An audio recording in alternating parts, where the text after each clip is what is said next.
एक दिन बालकों ने पूछा, पिताजी ये सब आप कहाँ छोड़े हो, कहाँ रखा है? तो बूढ़ा पिता बोला, बेटा मैं सब जानता था, इसलिए मैंने अपने मित्र के यहाँ छोड़ दिया है, सब रखा है। एक बालक बोला, पिताजी क्यों वो सब यहीं ले आए? पिताजी बोले, ठीक है तुम कह रहे हो तो ले आओ। गाड़ी लेकर के पहुंचे। अब उसके मित्र ने 4 बड़े बड़े बक्सा तैयार करके रखा था, खूब भारी भारी। बक्सों को उठा करके गाड़ी में चढ़ाए, लेकर के घर आ गए। कहा, पिताजी इनको कहाँ रखें? पिताजी बोले, बेटा मैं सब जाता हूँ, मैं तो इन्हीं के ऊपर अपनी चारपाई रखूंगा, इसे नीचे रख दो, इन्हीं के ऊपर सोऊंगा।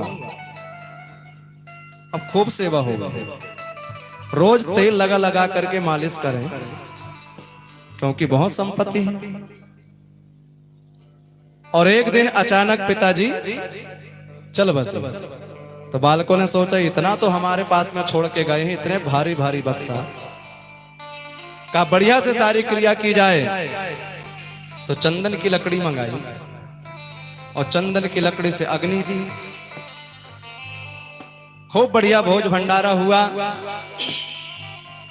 अब बालकों ने कहा कि इसका बंटवारा कैसे किया जाए? तो एक भाई बोला, सुनो 4 चाबी हैं, 4 भाई हैं, 4 बक्सा है, एक काम करो, एक एक चाबी पकड़ लो, जिसके जो किस्मत में आएगी से वो मिल जाएगा।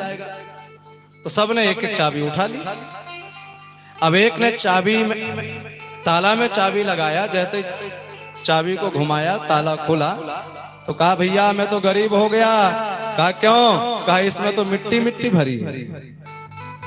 दूसरे ने ताला खोला, कहा, भैया मेरी तो किस्मत फूट गई। कहा, क्यों? अरे कहा, इसमें तो गिट्टी गिट्टी भरी है। एक बोला, भैया अब तो हम मारे गए। कहा, क्यों? कहा, इसमें तो रेता रेता भरी है।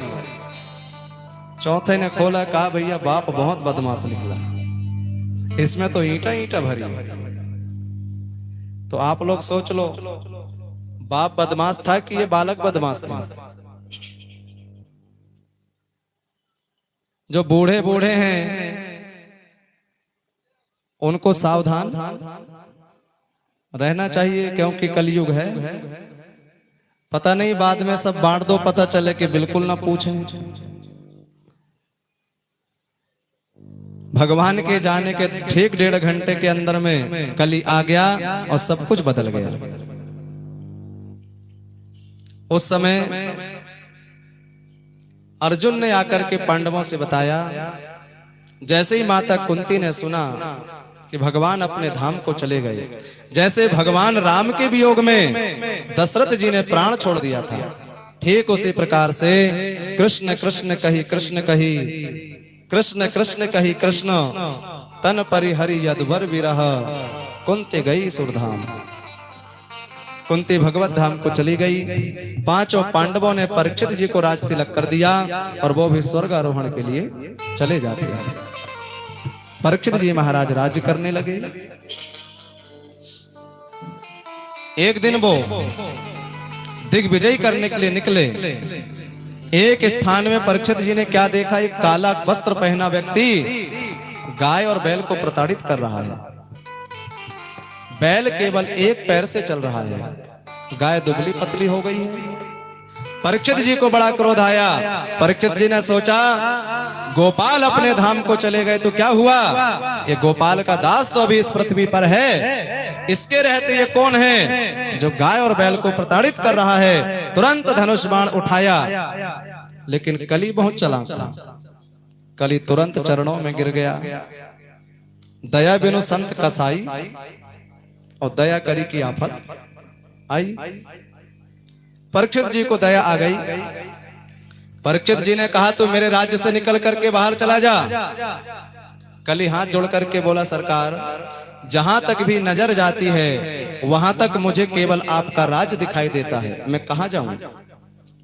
और परीक्षित जी ने सोचा, बिल्कुल ठीक कह रहा है, पूरी पृथ्वी पर मेरा राज्य है, बेचारा कहां जाएगा? तो परीक्षित जी ने उसे रहने के लिए 4 स्थान दे दिया। कौन कौन? द्वैतम, पाना, स्त्रिया सूना,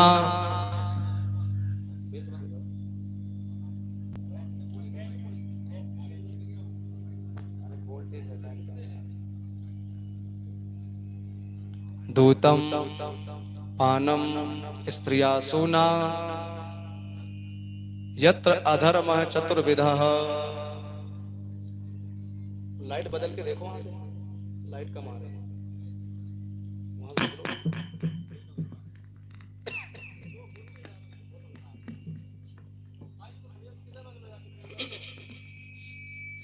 चार स्थान दिया। पहला स्थान क्या? पहला स्थान दिया द्वैतम। द्वैतम मतलब जुआ। जुआ जहां पर होता है वहां पर कपट के रूप में कली बैठा रहता है। तो जहां जुआ होता है वहां पर अपने आप कपट शुरू हो जाता है। परंतु आज के समय में जो बूढ़े बूढ़े हो गए हैं वो तक सवेर से लेकर के शाम तक पत्ता पलटाते रहते हैं।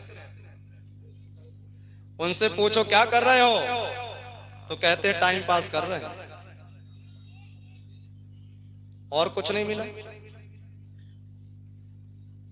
अच्छा, कितने लोग तो ऐसे होंगे जो कथा में भी केवल टाइम पास के लिए आए होंगे, कहते होंगे चलो 3 घंटा वहीं पास होगा।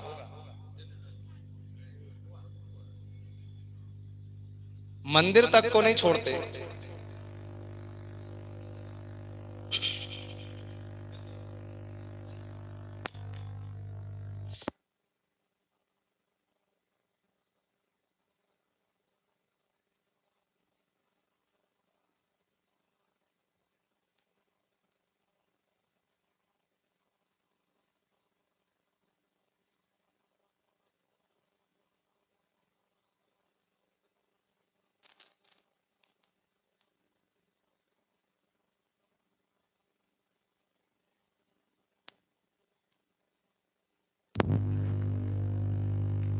श्री हनुमान जी महाराज की।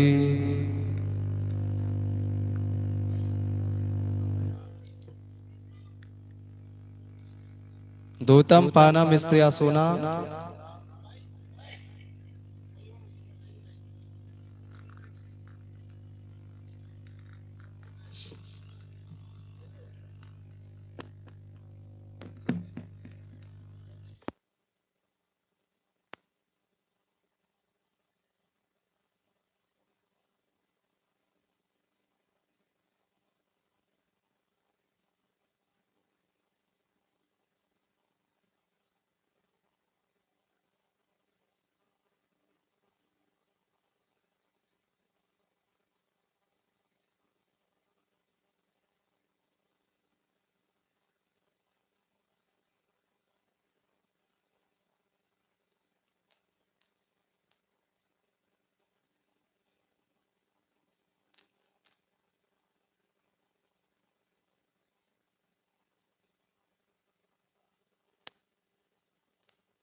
सिया राम।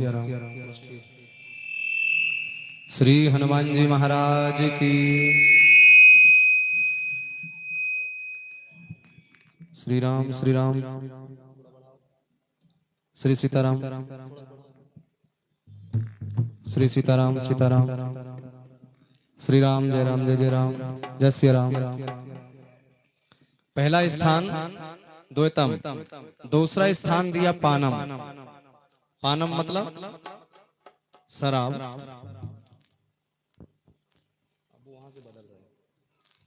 सियाराम। पानम मतलब शराब। जिसने पी लिया समझ लो उसने दुनिया के सारे पाप कर लिया। इसलिए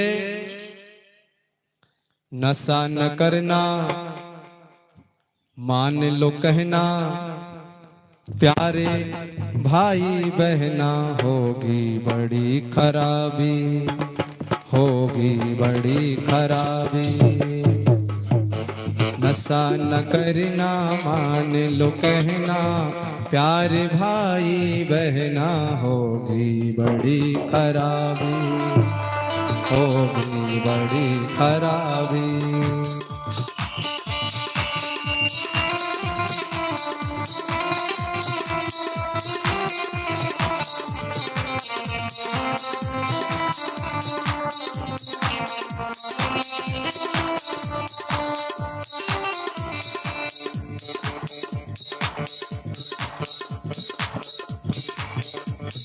दारू जो पिए भैया पागल फिरेंगे बाजार में। हाँ,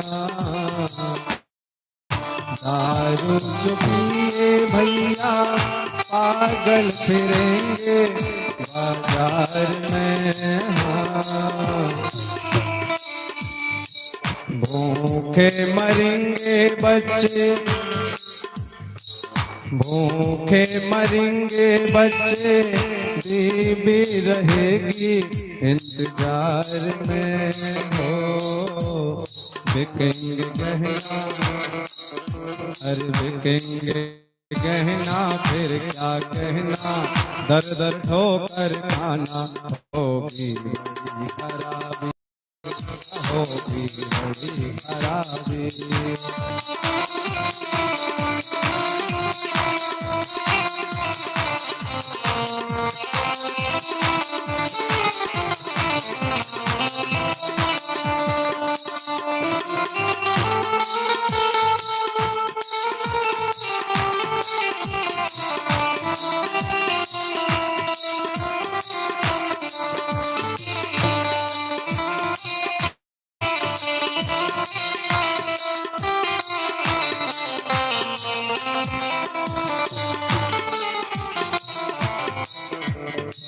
बीड़ी जो पिए भैया,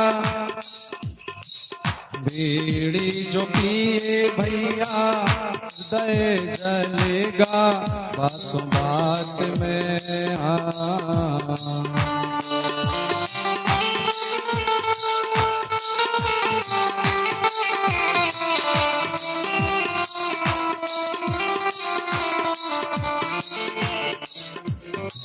नींद न होगी,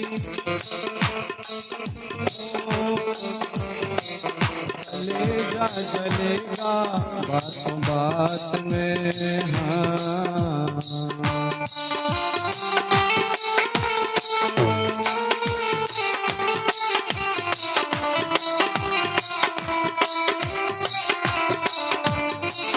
हाथों में होगा अल्सर, नींद नहीं होगी रातों रात में।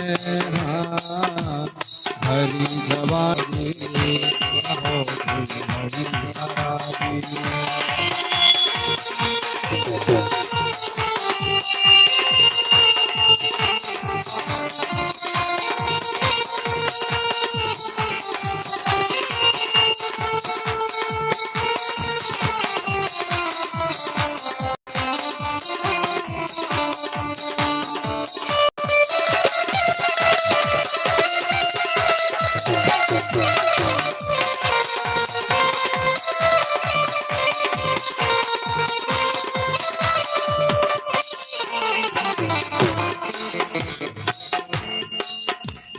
मान लो कहना, नशा न करना, मान लो कहना, हुई बड़ी खराबी, होगी बड़ी खराबी, होगी बड़ी खराबी, होगी बड़ी खराबी।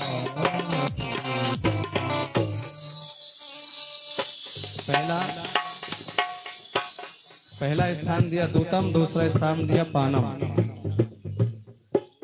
लेकिन जो पीने वाले होते हैं वो कहते पीने में कुछ थोड़ी होता है, सवेरे पियो शाम को उतर जाएगी। ऐसा क्यों पिए कि शाम को उतर जाएगी? भगवान का नाम का रस पी लो तो जीवन सुधर जाएगी। ऐसा क्यों पिए कि उतर जाएगी? शराब पीने वाला कहता शराब अच्छी है, गांजा पीने वाला कहता भोले बाबा की बूटी है। अब कब पिए हैं भोले बाबा ये तो नहीं बता पाएंगे, पर पिए जरूर हैं। अब पता नहीं कब पिए। अब बीड़ी बीड़ी पीने वाला कहेगा बीड़ी बहुत अच्छी है। द्वैतम पाना स्त्रिया सुना, यत्र अधर्म है चतुर्विधा। चार स्थान परीक्षित जी महाराज ने रहने के लिए दे दिया। कली बोला सरकार जैसा मेरा चेहरा देखा वैसे ही स्थान भी मुझे दे दिया, लेकिन आपको मालूम नहीं है इतना बढ़िया गुण मेरे अंदर में है, यदि वीआईपी व्यक्ति आ गए तो मैं उनको कहां ठहराऊंगा। क्या गुण? सतयुग में खूब तप करना पड़ता था, तप करके शरीर को सुखा देना पड़ता था, तब भगवान की प्राप्ति होती थी। त्रेता युग में बड़े बड़े यज्ञ करना पड़ता था, तब जाकर के भगवान की प्राप्ति होती थी। द्वापर युग में खूब पूजा करना पड़ता था, तब जाकर के भगवान की प्राप्ति होती थी।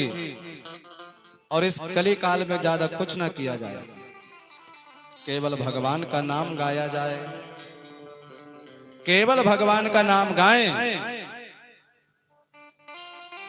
कल युग केवल हरि गुण गाहा, गावत नर पावहि भव थाहा।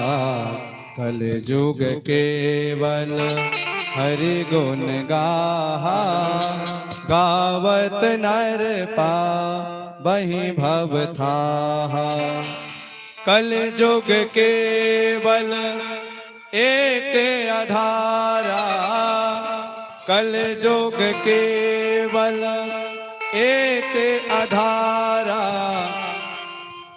सुमर सुमर नर उतरहि पारा, सुमर सुमर नर उतरहि पारा। कलयुग में ज्यादा कुछ नहीं, केवल भगवान का नाम गा गा करके व्यक्ति भवसागर को पार। कलयुग केवल एक आधार है। अच्छा, यदि हम लोगों के पास में आधार नहीं है तो बताओ हम लोग भारत के हैं क्या? आधार कार्ड नहीं है, यहां कोई बैठा है जिसका आधार नहीं है? आधार नहीं है तो वो भारत का नहीं है। कुछ हो चाहे ना हो, लेकिन आधार जरूर है। भारत के हैं तो आधार है, लेकिन यदि पार जाना हो तो भी आधार चाहिए। किस चीज का आधार? पार जाना है तो भगवान के नाम का आधार चाहिए। यदि भगवान के नाम का आधार में हम बैठे हैं तो अपने आप भवसागर पार हो जाएंगे। एक महात्मा जी ट्रेन में बैठे, इतने में टीटी आया, उसने कहा टिकट। महात्मा जी तो महात्मा जी थे, महात्मा जी बोले सीताराम। अरे कहा टिकट दिखाओ टिकट। महात्मा जी बोले सीताराम। कहा देखो वो तो ठीक है, टिकट दिखाओ टिकट, नहीं तो गेट पार नहीं कर पाओगे। महात्मा जी ने कहा भैया हमने सुना है कि इस नाम को लेकर के भवसार पार हो जाते हैं, तो ये गेट कौन सी बड़ी बात है? नाम लेकर के तो भवसागर पार हो जाते हैं। राम राम कहिए सदा सुखी रहिए। इसलिए परीक्षित जी से कलियुग कहता है महाराज इतना बढ़िया गुण है मेरे अंदर और आपने ऐसा स्थान मुझे दिया, कम से कम एक स्थान तो बढ़िया दे दो। तो परीक्षित जी बोले चल ठीक है, सोने में भी तू वास करेगा, सोने में भी रहेगा। एक तरफ भगवान जब अपनी विभूति बताते हैं ना, तो भगवान कहते हैं वृक्षों में पीपल में हूं, नदियों में गंगा में हूं, व्रतों में एकादशी में हूं, पक्षियों में गरुड़ में हूं, नदियों में गंगा में हूं और आभूषणों में सोना में हूं। तो एक तरफ भगवान कह रहे हैं कि सोने में मैं हूं और एक तरफ ये कली कह रहा मैं रहूंगा। तो कौन से सोने में कली रहता है और कौन से में भगवान रहते हैं? जो कमाई हो 2 नंबर की, जो कमाई हो बेईमानी की, जो काली कमाई है उसमें रहता है कली, और जो ईमानदारी की है, मेहनत की है, पसीने की है, उसमें रहते हैं भगवान। और आज के समय में लोग सोचते हैं कि जितना मिल जाए दूसरे का उतना ही बढ़िया है। आज के समय में कोई पसीना नहीं बहाना चाहता, जो देखो वही बैठे बैठे खाना चाहते हैं। पर परधन पत्थर जानिए परतिए मात समान, इतने पर हरि ना मिले तो तुलसी झूठ जवान। परीक्षित जी ने सोने में बांस दे दिया और कली ने सोचा कि मैं एक ना एक दिन इस परीक्षित से बदला लेकर के रहूंगा। परीक्षित जी महाराज दिग्विजय करके लौट करके वापस आए। एक दिन उन्होंने विचार किया, इतने बड़े बड़े बक्सा, बड़ी बड़ी पेटी रखी है, जरा देखूं तो इनमें क्या रखा है। खोल खोल करके देखना प्रारंभ किया तो एक पेटी में उन्होंने क्या देखा, बड़ी सुंदर एक स्वर्ण मुकुट रखी है। ये स्वर्ण मुकुट बेईमानी की थी। ये स्वर्ण मुकुट राजा जरासंध की थी। जिस समय जरासंध मारा गया, भीम ने उस मुकुट को लेकर के आ गए और उसे बक्से में बंद करके रख दिया। यद्यपि जरासंध के पुत्र को राजा बना दिया गया, जरासंध का पुत्र सहदेव ने उस मुकुट को मांगा, लेकिन उसी मुकुट को उठा करके परीक्षित जी महाराज ने जैसे ही सिर में रखा, तुरंत उनके मस्तिष्क में, माथे में, मन में कली प्रवेश कर गया। जब कली मन में आ जाएगा तो पाप ही करवाएगा। आज परीक्षित जी ने सोचा कि मैं कैसा राजा हूं, आज तक मैं शिकार खेलने के लिए नहीं आया। तुरंत घोड़े में बैठा वन की तरफ वह चला गया। दोपहर के समय में राजा को भूख प्यास लगी, देखा तालाब के किनारे एक महात्मा बैठे हैं। तुरंत महात्मा जी के पास में गए और वो पानी मांगने लगे। लेकिन समीक ऋषि ब्रह्म के ध्यान में मस्त थे, बाहर की आवाज उन्हें सुनाई नहीं दी। भजन में मन लग जाए कि बाहर की वस्तु बिल्कुल भूल जाएं, तब तो आनंद आ जाए। लेकिन आंखें बंद नहीं होती है, दुनिया अंदर घुस जाती है।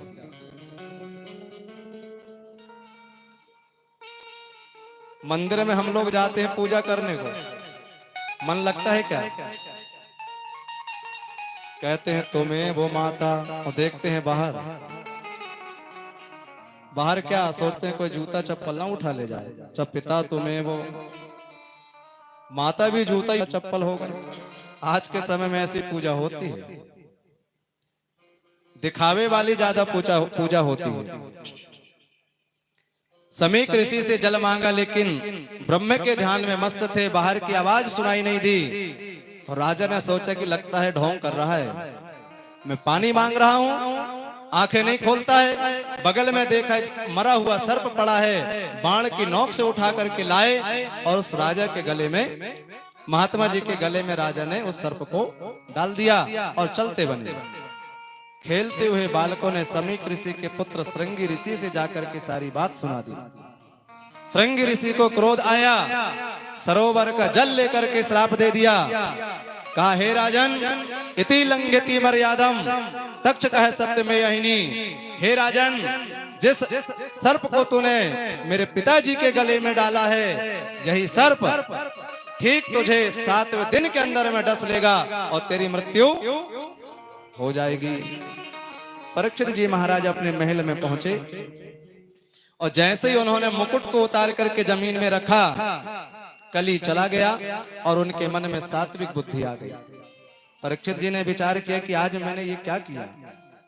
मेरे पूर्वजों ने हमेशा साधु संतों की सेवा की और आज मैंने महात्मा के गले में मरा हुआ सर्प डाल दिया। मुझे श्राप क्यों नहीं हो गया, मैं मर क्यों नहीं गया। उसी समय सेवक ने आकर के बताया कि राजन, तुम्हें 7वें दिन के अंदर में मरने का श्राप मिला है। परीक्षित जी महाराज ने तुरंत अपने बालक जन्मेजय को राज तिलक कर दिया और स्वयं भजन मुक्ति के उद्देश्य से गंगा जी के तरफ में चल पड़े। अच्छा, परीक्षित जी को मालूम हो गया कि वो 7 दिन में मरेंगे। यहां बैठे किसी को मालूम है क्या कि वो कब मरेगा? किसी को मालूम है?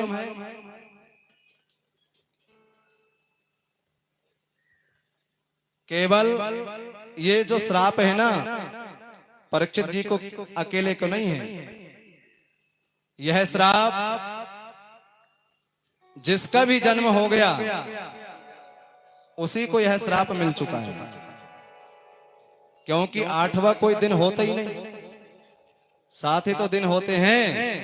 इसलिए जो कोई भी जिएगा, जो कोई भी मरेगा, वो 7 दिन के अंदर में ही मर जाएगा। और काटेगा कौन? काटेगा सर्प। सर्प मतलब कौन? काल।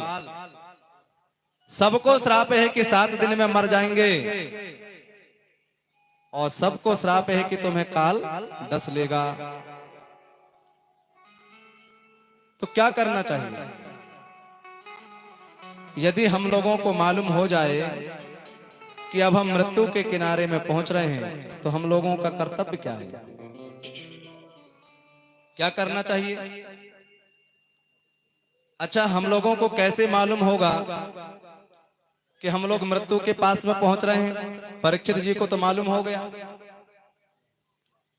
मकान गिरवाने से पहले मकान में नोटिस चिपकाई जाती है, सीधे बुलडोजर नहीं चल जाता। पहले नोटिस चिपका दी जाती है कि भैया सावधान, ये मकान खाली करो, क्योंकि अब ये मकान बुलडोजर के द्वारा गिरने वाला है। ऐसे ही ये मकान रूपी शरीर जब गिराने वाला आता है, सीधे गिरा नहीं देता, पहले नोटिस चिपकाता है। तो नोटिस क्या चिपकाता है? बाल सफेद हो गए, और सबसे पहले कान के पास में पहला बाल सफेद होता है। क्यों? मानो वो कान को सुनाता है कि सुन ले, अब पहले जैसे तू नहीं रहा, अब सावधान हो जा, भजन शुरू कर दे।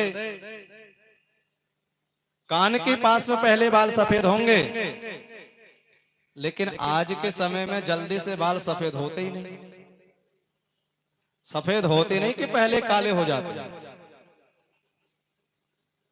कैसे मालूम होगा कि नोटिस आ गई? बूढ़े हो गए पर अभी भी जवान बने, वो डाई नहीं छूट रही। लेकिन तुम्हारे काले से वो काले नहीं होने वाले। नोटिस आ गई है, मानो आ गई है। दूसरी नोटिस आती है,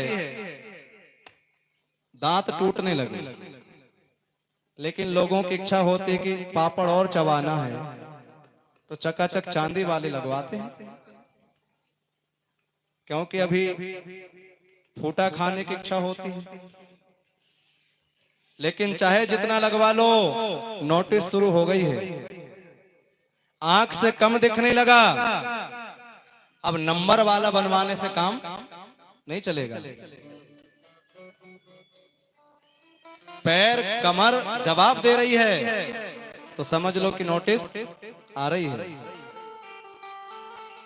आज हम कान में उंगली डालो तो सर सर की आवाज होती है, और जिस दिन कान में उंगली डालने पर सर सर की आवाज आना बंद हो जाता है, तो समझ लेना कि 8-9 महीने के अंदर में राम नाम सत्य हो जाना है।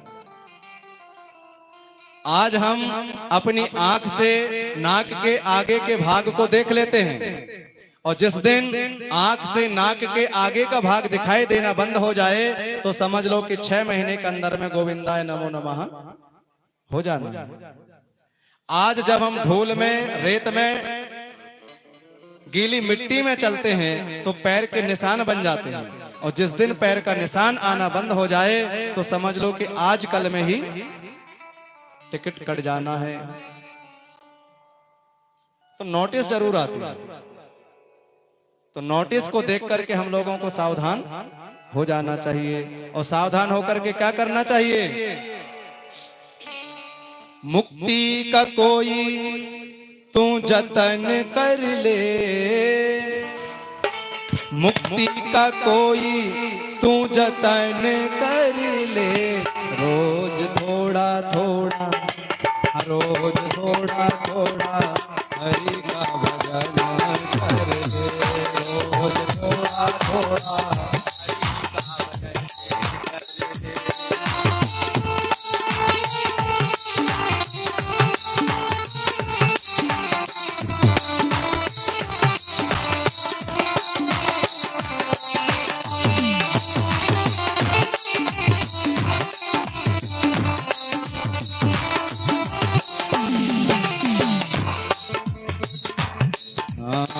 हरि को भजेगा तो हरि का हो जाएगा, हरि को भजेगा तो,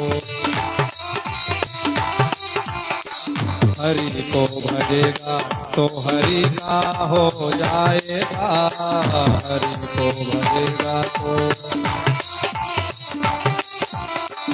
भजन से आत्मा का मैल छूट जाएगा, भजन से आत्मा का,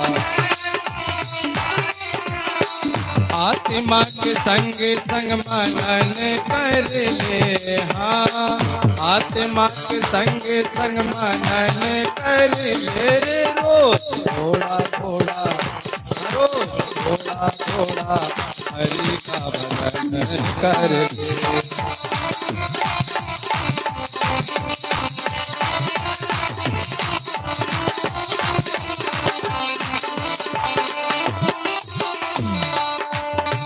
संगत कर अच्छे लोगों की, संगत कर दवा मिल जाएगी सभी रोगों की, दवा मिल जाएगी। जिंदगी को अपनी तू चमन कर ले, हाँ जिंदगी को अपनी तू चमन कर ले, थोड़ा थोड़ा हरि का भजन कर ले, थोड़ा थोड़ा हरि का भजन कर ले।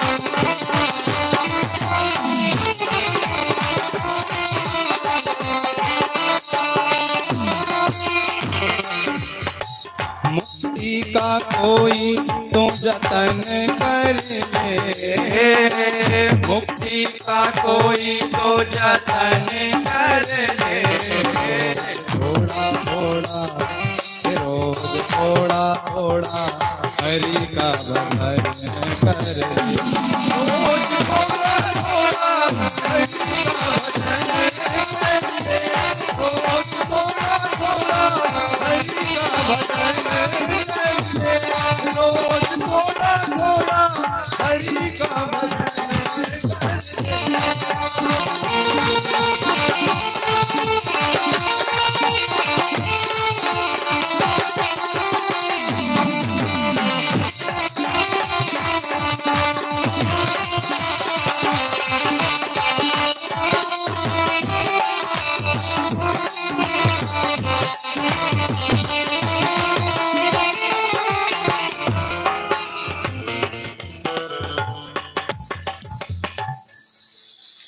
परीक्षित जी महाराज गंगा के किनारे मुक्ति के उद्देश्य से पहुंचे हैं। बड़े बड़े महात्माओं से मुक्ति का उपाय पूछने लगे।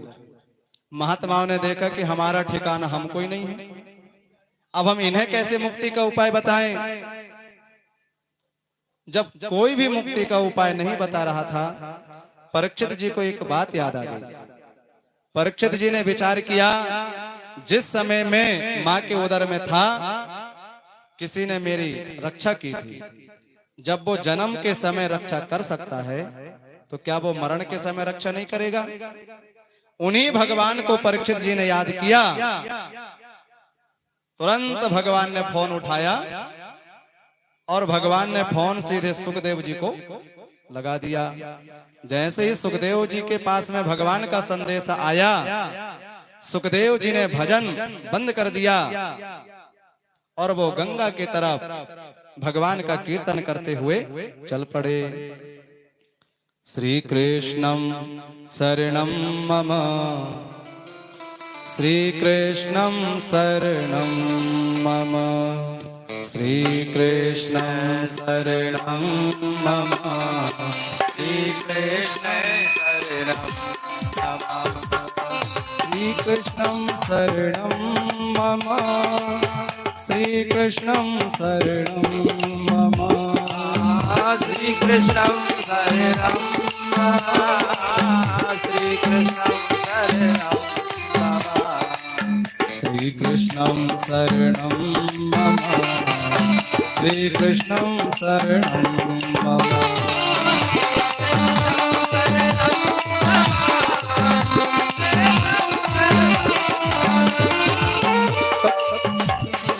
तत्रा भवन् भगवान् व्यासपुत्रो यदृच्छया कामनुपेक्षः अलक्ष्यलिङ्गो निजलाभतोष्टो प्रतस्वामिरवधूतदेशः श्रीकृष्णं शरणं मम श्रीकृष्णं शरणं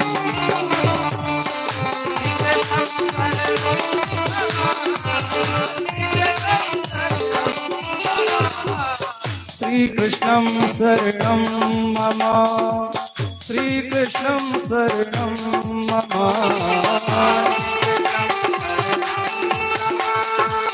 श्रीकृष्णं शरणं मम श्रीकृष्णं शरणं मम श्रीकृष्णं शरणं मम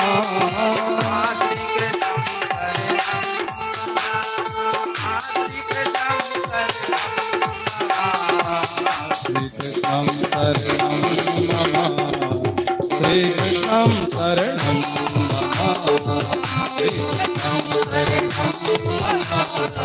श्रीकृष्णं शरणं श्रीकृष्णं शरणं मम श्रीकृष्णं शरणं तत्र भवत भगवान व्यासपुत्रो व्यास जी के जो पुत्र हैं श्री सुखदेव जी महाराज, बड़े सुंदर उनका स्वरूप है। 16 वर्ष की अवस्था, मुख में बिखरा हुआ बाल, तन में एक भी कपड़ा नहीं। जिस गांव से होकर के जाते हैं बालक कहते हैं नांगा बाबा आया, नांगा बाबा आया। कंकड़ फेंकते हैं, कोई धूल फेंकता है। श्री सुखदेव जी महाराज गंगा के किनारे पर पहुंचे। कीर्तन को गाते हुए महात्माओं ने सुना। बड़े बड़े महात्मा बैठे थे। लोमस ऋषि जिनकी उम्र इतनी लंबी है, उनके संपूर्ण शरीर में रोम हैं और उनको आशीर्वाद है कि जब तक पूरे के पूरे रोम नहीं गिर जाएंगे तब तक मृत्यु नहीं होगी। और उनके अभी कितने रोम गिरे हैं? केवल घुटने के। इतनी लंबी आयु वाले लोमस जी ने देखा कि सुखदेव आ रहे हैं, तुरंत जटा को खोला और उनके स्वागत के लिए जटा को बिछा दिया। सुखदेव जी महाराज उन जटाओं में चल करके आगे बढ़ते हैं। व्यास जी ने देखा कि अरे ये तो मेरा बालक है। उनकी आंखों में आंसू आ गए और उन्होंने श्री सुखदेव जी के चरणों को धो दिया। परीक्षित जी महाराज ने श्री सुखदेव जी को सुंदर आसन में बैठाया और अपने सिर को चरणों में रख दिया और कहा कि भगवान मैं कुछ पूछना चाहता हूँ। अतः प्रच्छामि संसिद्धिम योगी नाम परमम गुरुम।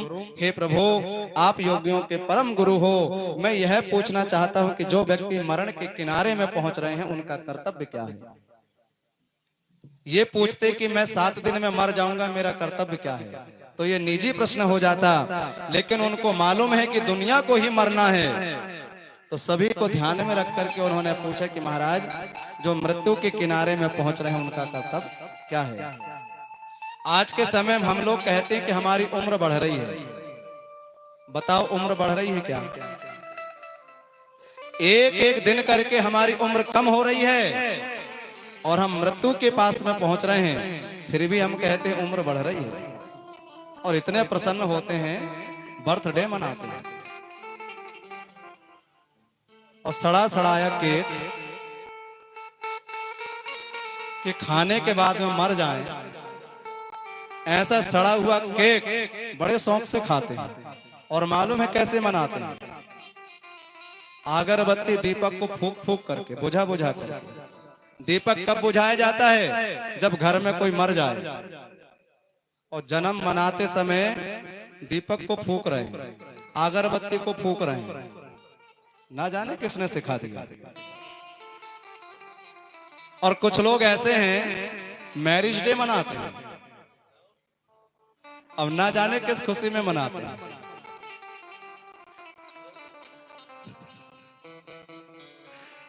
शायद इस खुशी में मनाते हैं कि विषय भोगते भोगते हमने इतना बरस बिता दिया। मरण के किनारे पहुंच रहे हैं, जरा उसका ध्यान करो कि क्या करना है। बर्थडे मनाने से कुछ नहीं हो रहा है, केक खाने से। श्री सुखदेव भगवान कहते, राजन बरिया नेस्ते प्रश्न कृतो लोक हितम नृप आत्मवित सम्मत है पुंसाम श्रोतव्यादिषु यह परः। हे राजन, आपने बहुत सुंदर प्रश्न किया है। जितने भी पूछने लायक वस्तु है उसमें सबसे बढ़िया आपका प्रश्न है। हे राजन, आपको चिंता बिल्कुल नहीं करना है। 24 घंटा दिन रात मनुष्य का ऐसे बीत जाता है। कैसे? निद्रया हिरते नक्तम व्यावायन च वयः दिवाचारते हया राजन कुटुंब भरणेन। रात बीत जाती है तो सोने में या फिर स्त्री प्रसंग में। और दिन कैसे बीतता है? दिन बीत जाता है धन के लिए हाय हाय करने में या फिर कुटुंब के भरण पोषण में। दिन भी गया, रात भी गई। कहा, हे राजन, पहले व्यक्ति को कुछ जीतना चाहिए। जित आसनो जित श्वासो जित संगो जितेंद्रियः स्थूले भगवतो रूपे मनः संधारेत्यः। आसन जीतना चाहिए। 3 घंटा जिस आसन में हम सुख पूर्वक बैठ सकें, ऐसे आसन में बैठना चाहिए। लेकिन आज के समय में 1 घंटा तो बैठ नहीं पाते, घुटना दर्द करते हैं, कमर दर्द करती है। लेकिन आसन वासन और शासन इसके पक्के होना चाहिए। इसलिए महात्मा लोग कहते हैं, पुस्तक माला असनो बसनो और ठाकुर बटुआ अपनो अपनो। ये सब अपने अपने होना चाहिए। अपने आसन, अपना वासन और अपना शासन। इसलिए जित आसनो जित श्वासो, श्वास को जीतना चाहिए। क्योंकि गिनती की श्वास मिली है, चाहो तो कुत्तों के जैसे जल्दी जल्दी लो और जल्दी समाप्त हो जाओ। बैठे 12 चले 18 सोए 32 काम 36। जब बैठे रहते तब कम निकलती है, चलने लगते हैं और तेज हो जाती है, सो जाते हैं और तेज हो जाती है। इसलिए कहते हैं ज्यादा सो और जल्दी मरो। आप लोगों ने देखा होगा कुछ योगी जन बहुत लंबी आयु जिए। क्यों? क्योंकि उनको अपने श्वास में कंट्रोल है। आगे श्री परीक्षित जी महाराज ने सृष्टि के क्रम के विषय में पूछा है और सुखदेव जी महाराज कहते हैं, हे राजन, भगवान स्वयं अपनी इच्छा से सृष्टि की उत्पत्ति करते हैं। जब भगवान देखते हैं एक को हम बहुश्यामी, एक से मैं बहुत हो जाऊं, उसी समय भगवान इस सृष्टि की उत्पत्ति कर देते हैं। एक समय भगवान ने जल में एक अंडे के आकार में भगवान विश्राम करने लगे। बहुत बरस बीत गया, उस अंडे में किसी प्रकार की कोई हलचल नहीं हुई। उसी समय उस अंडे में 24 तत्वों ने प्रवेश किया। 24 तत्व कौन कौन? 5 कर्मेंद्रियां, 5 ज्ञानेंद्रियां, 5 महाभूत और 5 तन मात्राएं। 1 मन, 1 बुद्धि, 1 चित्त और 1 अहंकार। ये 24 तत्वों ने उस अंडे में प्रवेश किया और बड़े सुंदर उन्होंने भगवान की स्तुति की। नमामि ते देव पदारविंदम प्रपन्नतापो समात पत्रम। नमामि ते देव पदारविंदम प्रपन्नतापो समात पत्रम।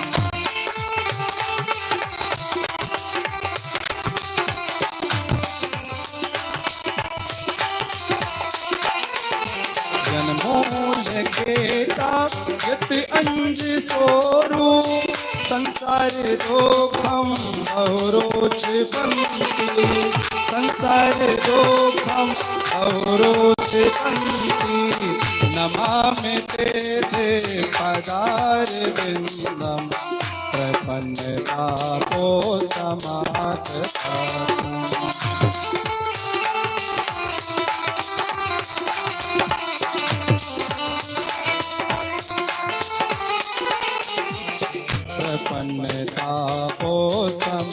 समात कथम प्रपन्नता को समात कथम।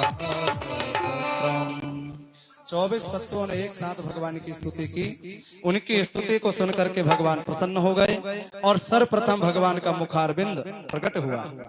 देवताओं ने देखा तो उनकी जिह्वा में अश्विनी, उनकी जिह्वा में अग्नि देवता प्रवेश हो गए, उनके कानों में वायु देवता प्रवेश हो गए और उनकी आंखों में सूर्य और चंद्र प्रवेश हो गए। ऐसे विराट भगवान की उत्पत्ति हो जाती है और उन्हीं विराट भगवान के द्वारा संपूर्ण सृष्टि की उत्पत्ति होती है। विराट भगवान जिस समय क्षीर सागर में पड़े थे उसी समय उनके नाभि प्रदेश से कमल में बैठे श्री ब्रह्मा जी महाराज उत्पन्न हो जाते हैं। ब्रह्मा जी ने बड़े आश्चर्य से चारों तरफ देखा तो चतवारी लेभे अनुदिशम मुखानी, उनके 4 मुख हो गए। ब्रह्मा जी को बड़ा आश्चर्य हुआ। कमल नाल में वो पिताजी कौन है यह ढूंढने के लिए नीचे उतरे। बहुत बरस बीत गया लेकिन उनको पता नहीं चला मेरा पिता कौन है। ऊपर आए, आवाज सुनाई दी। हिंदी वर्णमाला के 16वें और 21वां अक्षर ता और पा, तप तप करो तप करो। ब्रह्मा जी ने तप शुरू किया। अब तप क्या करें? तो आज भी हमारे नासा आदि के जो वैज्ञानिक हैं उन्होंने यह सिद्ध किया है कि हमारी सूर्य तरंगों से आज भी ओम की ध्वनि आ रही है। इसलिए ब्रह्मा जी ने ओम के माध्यम से तप किया और ब्रह्मा जी महाराज ने धीरे धीरे करके संपूर्ण सृष्टि को उत्पन्न किया। क्या क्या बनाए? सरीसृप, जमीन में चलने वाले जीवों को बनाया। वृक्षान, वृक्षों को बनाया। मत्स्यान, जल में रहने वाले जीवों को बनाया। खगः, आकाश में उड़ने वाले पक्षियों को बनाया। और डांस, मच्छरों को बनाया। आप ये मत समझना कि ऐसे ही हैं, पूर्वज हैं। इसलिए देखो आते हैं तो सबसे पहले कान में बढ़िया गीत सुनाते हैं और फिर पैर छूने के लिए जाते हैं, पैर छूते हैं। तो ब्रह्मा जी ने देखा कि मैंने सब कुछ तो बना दिया, कुछ और बनाया जाए। तो ब्रह्मा जी ने भगवान को अपने हृदय में बैठाया और बिल्कुल भगवान के जैसा बनाना शुरू किया। अंतर केवल क्या कर दिया? भगवान के थे 4 हाथ, बनाया तो बिल्कुल भगवान के जैसे लेकिन रखा केवल 2 हाथ। और ब्रह्मा जी ने देखा कि बहुत बढ़िया है, बहुत सुंदर है, क्यों ना इसका उद्घाटन भगवान के द्वारा ही करवाऊं। भगवान को पुकारा तो भगवान चले आए। भगवान ने कहा क्या है? तो ब्रह्मा जी बोले कि बिल्कुल नया नया प्रोजेक्ट है और मैं सोचता हूं कि इसका जो लॉन्च है आपके द्वारा होगा। कहा एक बार पहले फीता काट दो। भगवान ने फीता काटा, ब्रह्मा जी ने ताला खोला तो बक्से में से, पेटी में से फुदक करके मनुष्य बाहर आ गया। भगवान ने देखा कि ओहो बिल्कुल मेरे जैसा है। आंख मटका रहा है, कुछ बोलना भी चाह रहा है। तो भगवान ने पूछा हूँ आर यू, कौन है तुम? तो मनुष्य था। मनुष्य कोई ऐसा वैसा तो था नहीं। मनुष्य बोले एक काम करो, पहले आप ही बताओ आप कौन हो। अब भगवान ने देखा ये तो मुझसे ही मुंह लड़ा रहा है, फिर भी चलो कोई बात नहीं मैं बता देता हूँ। भगवान बोले मैं ब्रह्म हूँ। मनुष्य बोला अच्छा तुम ब्रह्म हो? बोले हाँ। तो मनुष्य बोला हम ऐसे वैसे थोड़ी हैं। कहा तो? बोले आप हो ब्रह्म और हम हैं पर ब्रह्म। भगवान ने ब्रह्मा जी की तरफ देखा ये क्या बनाया है? ब्रह्मा जी बोले रोको अब अभी मैं इसे मिटा देता हूँ। भगवान बोले नहीं नहीं, अब जब इतनी मेहनत करके बनाए हो तो मिटाने की जरूरत नहीं है। कहा तो? कहा एक काम करो, इसके अभिमान को समाप्त करना है, इसलिए इसके अंदर में कुछ और डाल दो। क्या डाल दूं? तो भगवान बोले कि पहले तो इसके अंदर में आप नींद डाल दो। तो ब्रह्मा जी ने नींद डाल दिया और कहा अब इसके अंदर में 2 पेट डाल दो। एक नहीं, पेट कितने? पेट कहा 2-2 डाल दो। एक पेट तो वो जो सवेरे खाए तो शाम तक फुल हो जाए, लेकिन कहा एक ऐसा भी पेट डाल दो चाहे कुछ भी प्राप्त हो जाए, चाहे जितना प्राप्त हो जाए, लेकिन वो कभी ना भरे। तो देख लो आज मनुष्यों को चाहे जितना मिल जाए लेकिन वो पेट ही नहीं भरता। तो 2-2 पेट डाल दिए, लेकिन एक पेट एक दिन खड़ा रहा, 2 दिन मनुष्य खड़ा रहा, 3 दिन खड़ा रहा कि बड़े अभिमान में कि मैं पर ब्रह्म हूं। लेकिन जब चौथे दिन भूख लगी, सोई रहा नहीं गया और हाथ जोड़ करके बोला कि प्रभु मैं कुछ नहीं हूं। कहा तो, अरे कहा महाराज आप ही सब कुछ हो। तो मैं वो माता पिता, तो मैं वो बंधु सखा,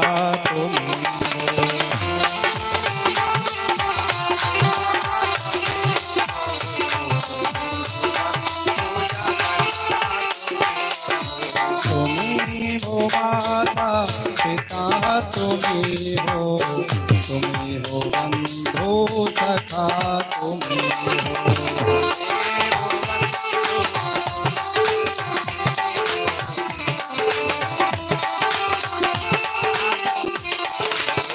तो खिल सके ना वो फूल है हम, तुम्हारे चरणों की धूल है हम।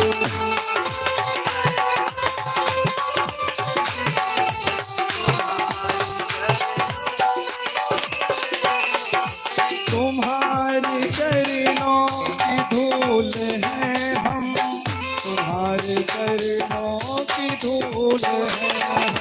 दया की दृष्टि सदा ही रखना, तुम्हें हो माता पिता,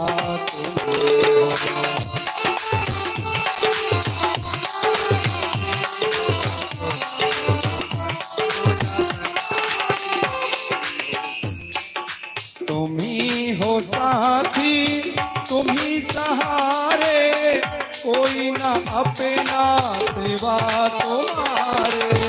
तुम्ही हो साथी, तुम्ही सहारे,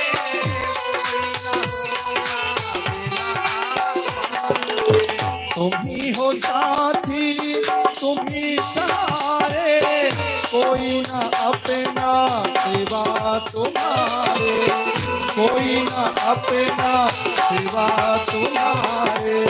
तुम्ही हो नैया, तुम्ही खिवैया, तुम्ही हो बंधु सखा,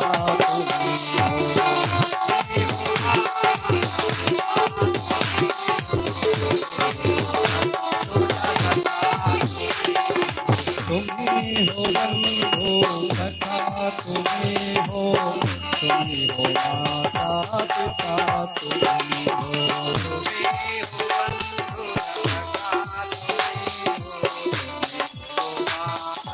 पिता, तुम्ही हो। मनुष्य ने बड़े सुंदर भगवान की स्तुति अभिमान को छोड़ करके किया। और कल भगवान शिव जी का होगा विवाह, बढ़िया धूमधाम के साथ। भूत प्रेतों को कल भोले बाबा बारात में ले जाएंगे, इसलिए सब लोग झांकी के साथ में कल भोले बाबा का दर्शन करेंगे। अब आए भगवान का भजन, इसके बाद में आरती, और आरती प्रसाद लेकर के,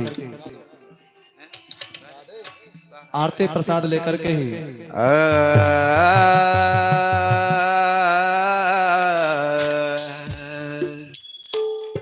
लाल देह लाली लस अर धुन लाल लंगूर भद्र देह दानो दलन जय जय जय कपितु। लाली मेरे लाल की जित देखूं तित लाल, और लाली देखन में गया तो मैं भी हो गया लाल। तो बालाजी के चरणों में हमारा एक सी छोटी सी वंदना क्या। अरे तुम्हारी लीला है जगे में महान, अरे तुम्हारी लीला है जगे में महान, बागेश्वर बारे बाला